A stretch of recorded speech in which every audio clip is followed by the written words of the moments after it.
Hello dear student, उम्मीद करते हैं इससे पहले जो भी लेक्चर था वो देख लिए होंगे। ये आगे के लेक्चर में आप सभी का स्वागत है। आज के क्लास में हम लोग जेनेटिक कोड एवं एनसीईआरटी का वे सभी इंपोर्टेंट लाइन देखेंगे जिससे नीट में क्वेश्चन अभी तक पूछा गया है। इन सब लाइन से पूछा जाएगा, ये भी ध्यान रखिएगा।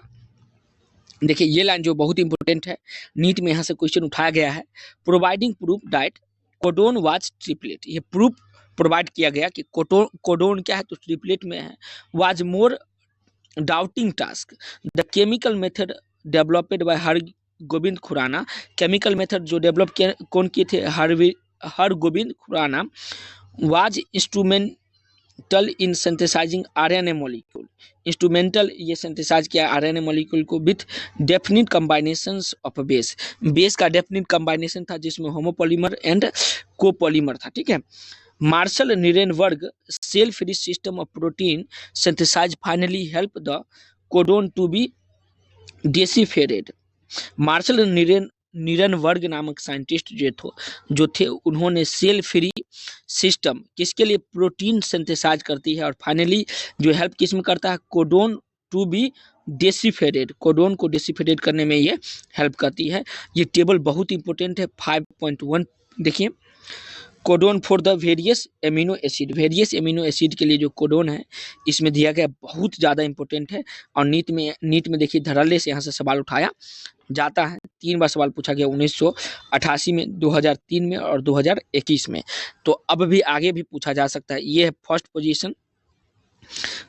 पोजीशन यहाँ पे दिया गया है, ये दिया गया है थर्ड पोजीशन, और ये बीच का जो पार्ट से यहाँ से लेकर यहाँ तक वो है सेकेंड पोजीशन। ठीक है, तो ये सारा याद रखिएगा जिसमें इतना पार्ट जो है। ये जो स्टॉप कोडोन पूछा जाएगा कौन कौन है बताइएगा? A U U, U A, फिर U A G and U G A. तो ये बहुत इंपॉर्टेंट है। इसका ट्रिक भी आप जानते होंगे, उआ उगा वाग। ठीक है, ये बहुत इंपॉर्टेंट है, इसको याद रखिएगा। उसके बाद देखिए मिथियोनिन के लिए कौन कोड करेगी? तो ए यू जी करेगा। मिथियोनिन के लिए कोड करेगा ए यू जी। उसके बाद लाइसिन के लिए ए एंड ए जी, ये लाइसिन के लिए कोड करेगा। तो उम्मीद करते हैं ये पॉइंट समझ में आ गया। फिर हम लोग आगे बढ़ते हैं। Silent feature of genetic code, genetic code का हम लोग साइलेंट फीचर देखने वाले हैं। देखिए बहुत ज़्यादा इंपॉर्टेंट है, नीट में ढलने से इतना ये जो पैराग्राफ दिया गया है, सोचिए इस पैराग्राफ से 200 बार क्वेश्चन पूछा गया, तो कितना ज़्यादा इंपॉर्टेंट है, बहुत इंपॉर्टेंट है। 1996 में, 2002 में, 2003 में, 2009 में, 2010 में, 2013, 2019 और 2021 में क्वेश्चन इतना बार ये सब से पूछा गया है। तो एक एक का मीनिंग समझ लेते हैं। पहला देखिए, द कोड इज ट्रिपलेट।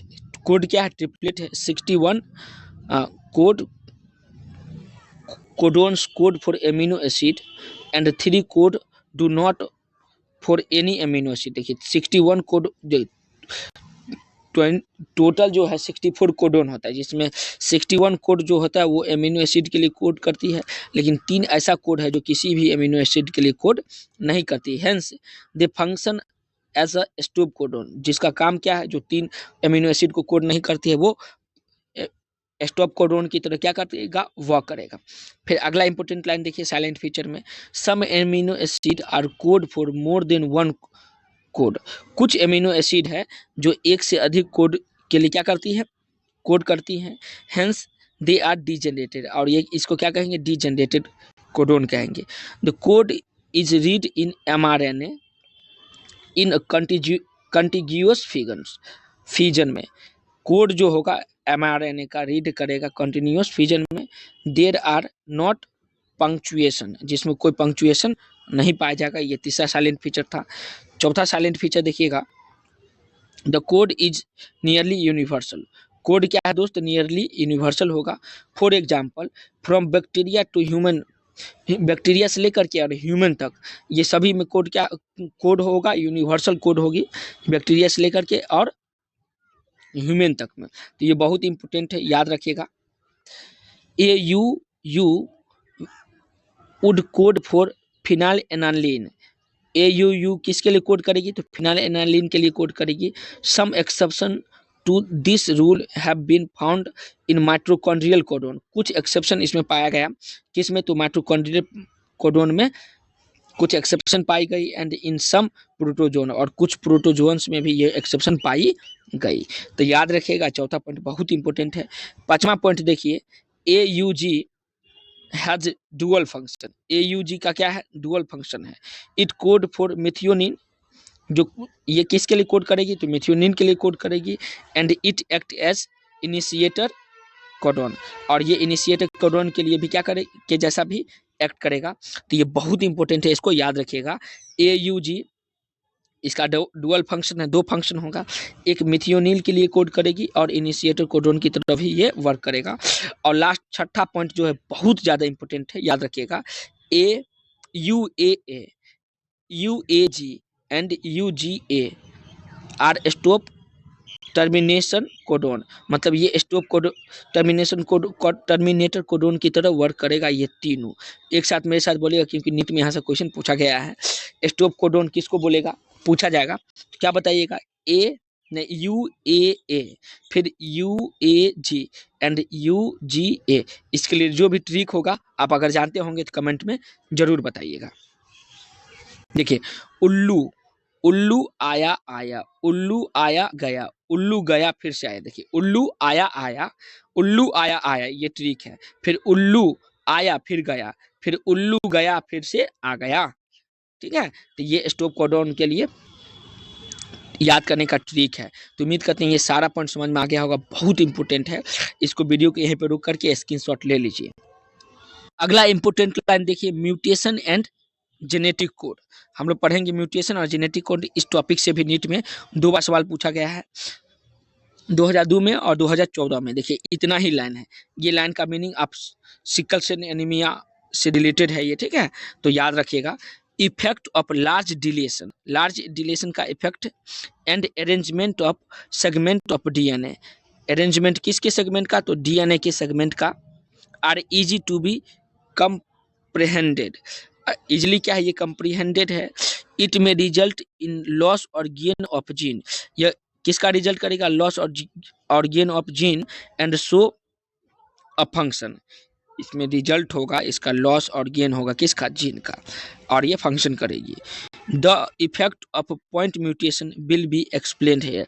यहाँ पे पॉइंट म्यूटेशन के इफेक्ट को एक्सप्लेन किया गया है। A classical example of point mutation is change in single base pair in gene. देखिए, क्लासिकल एग्जाम्पल पॉइंट म्यूटेशन का कौन है? तो change in single base pair, gene के सिंगल बेस पेयर में चेंजिंग होता है। कहाँ पे? फॉर बीटा ग्लोबिन चेन में, बीटा ग्लोबिन चेन में। And chain that result in change of amino acid reduce glutamate to valine. बहुत ज़्यादा इंपॉर्टेंट है। इसमें क्या चेंज होगा? एमिनो एसिड रिड्यूस कर जाएगी, किस में रिड्यूस कर जाएगी? तो ग्लूटामेट को वैलिन में ये रिड्यूस कर जाएगा। ये किसका एग्जाम्पल होगा? This it result into a disease condition called sickle cell anaemia. मतलब ये कंडीशन किस में पाई जाएगी? तो सिकल सेल एनीमिया में ये कंडीशन पाई जाएगी, जिससे ग्लूटामेट किस में चेंज हो जाएगी? तो वैलिन में चेंज हो जाएगी। और यहाँ से नीट में 2 बार क्वेश्चन पूछा गया है, तो इस लाइन को आप याद रखिएगा। फिर हम लोग आगे बढ़ते हैं। ये जो आप लाइन देख रहे हैं, frame seat insertion and deletion mutation, ये बहुत इंपॉर्टेंट है। और यहाँ से 3 बार सवाल नीट में पूछा गया है, 1995 में, 2004 में और 2019 में। ठीक है, तो बहुत इंपॉर्टेंट है, सबका मीनिंग देख लेते हैं। इंसर्शन और डिलीशन ऑफ 1 और 2 बेस पेयर। इंसर्शन और डिलीशन किसका? एक या 2 बेस पेयर का। Change the reading frame from the point of insertion और डिलीशन। ये क्या करेगा? रीडिंग फ्रेम किसका? इंसर्शन और डिलीशन करेगा। However such mutation is referred to as, इस प्रकार की म्यूटेशन को हम लोग क्या बोलेंगे? तो फ्रेम शिफ्ट म्यूटेशन बोलेंगे, फ्रेम शिफ्ट इंसर्शन या और डिलीशन म्यूटेशन भी बोलेंगे। तो बहुत इंपॉर्टेंट है, इसको याद रखिएगा। नीट में यहाँ से सवाल पूछा गया है, आगे भी पूछा जा सकता है। फिर अगला टॉपिक देखिए, tRNA द एडेप्टर मॉलिक्यूल। और ये जो लाइन है, इस लाइन से नीट में देखिए धड़ल्ले से क्वेश्चन पूछा गया है, तो इसका मीनिंग समझेंगे। बहुत इंपॉर्टेंट ये लाइन है, ठीक है।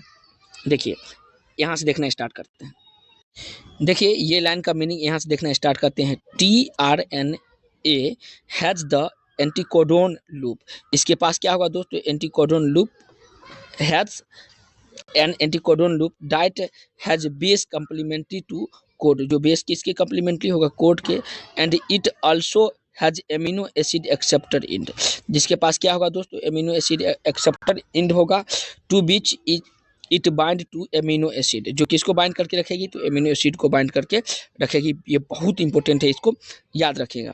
फिर यहाँ से यहाँ तक का लाइन को देख मीनिंग समझते, देखिए the secondary structure of tRNA has depicted that loop like clover leaf.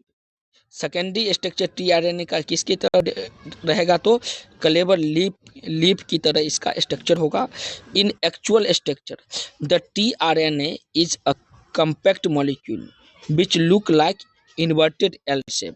ये tRNA जो होगा वो कम्पैक्ट मॉलिक्यूल की तरह होगा, जो किसकी तरह दिखेगा, तो इन्वर्टेड एल शेप की तरह ये दिखेगा। ये बहुत इंपॉर्टेंट है, उम्मीद करते हैं आप समझ गए होंगे। तो यहाँ से नीट में क्वेश्चन 2 बार पूछा गया है, और यहाँ से इस लाइन से भी नीट में 2 बार क्वेश्चन, और यहाँ से भी 2 बार क्वेश्चन पूछा गया था, इसको याद रखिएगा।